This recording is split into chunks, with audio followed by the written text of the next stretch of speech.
بادشاہ کی عادت تھی کہ وہ بھیس بدل کر لوگوں کی خبر گیری کیا کرتا تھا۔ ایک دن وہ اپنے وزیر کے ساتھ شہر کے ایک کنارے پر پہنچا تو دیکھا ایک آدمی گرا پڑا ہے۔ قریب جا کر اسے ہاتھ لگایا، اسے ہلایا تو پتہ چلا کہ یہ شخص مر گیا ہے۔ افسوس کی بات تو یہ تھی کہ لوگ اس کے پاس سے تو گزر رہے تھے لیکن اس کی لاش کو اٹھانا کوئی بھی گوارا نہیں کر رہا تھا۔ بادشاہ نے لوگوں کو آواز دی، رات کا وقت تھا، لوگ بادشاہ کو پہچان نہ سکے۔ بادشاہ نے آواز دی، لوگوں اس کو کیوں نہیں اٹھاتے، یہ تو بیچارہ مر چکا ہے، یہ بیچارہ مرا پڑا ہے، یہ جانتے ہوئے بھی تم اسے ہاتھ لگانا گوارا نہیں کر رہے۔ لوگوں نے کہا یہ بڑا ہی گنہگار شخص تھا، بدکار تھا، سیاکار تھا، خطا کار تھا، اسی لیے ہم اسے نہیں اٹھا رہے۔ خیر بادشاہ اور وزیر نے یہ لاش اٹھائی، اس کے گھر لے گئے۔ بیوی نے جیسے ہی خامد کی لاش دیکھی تو خون کے آنسو رونے لگ گئی، رو کر کہنے لگی، ہائے میں گواہی دیتی ہوں کہ میرا خامد اللہ کا ولی تھا، اللہ کا محبوب تھا۔ بادشاہ اور اس کا وزیر بھی ساتھ میں کھڑا اس کا رونا سن رہا تھا۔ بادشاہ کو اس بات پر بڑا ہی تعجب ہوا کہ یہ تو زانی شخص تھا، اللہ کا ولی کیسے بن گیا؟ لوگ اس کی گناہوں کی گواہی دے رہے تھے جبکہ اس کی بیوی کہتی ہے میرا شوہر اللہ کا ولی تھا، اللہ کا ولی کیسے بن گیا؟ بادشاہ نے کہا مائی ایک بات تو بتا، لوگ تو تیرے اس مرے ہوئے خامد کو برا بھلا کہہ رہے تھے اور تم کہہ رہی ہو کہ میرا خامد اللہ کا ولی تھا، یہ کیسے؟ بیوی نے کہا مجھے بھی لوگوں سے بس یہی توقع تھی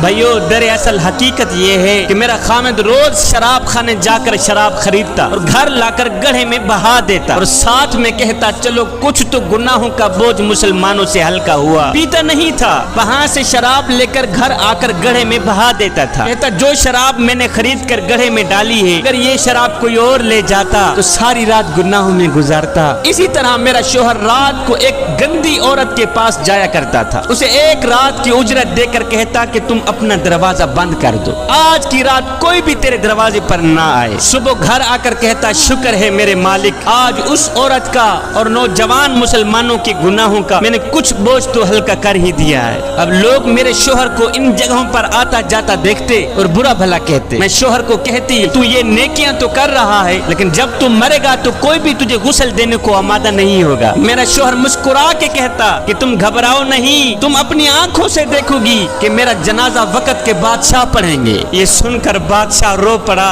کہنے لگا مائی میں نے بھیس بدلا ہوا ہے، دراصل میں خود ہی بادشاہ ہوں، صبح انشاءاللہ ہم خود تیرے شوہر کو غسل دیں گے، علماء اولیاء اس کا جنازہ پڑھیں گے اور پڑھنے والے بادشاہ ہوں گے۔ نیک نے نیک سمجھا، بد نے بد جانا مجھے، جس کا جیسا ظرف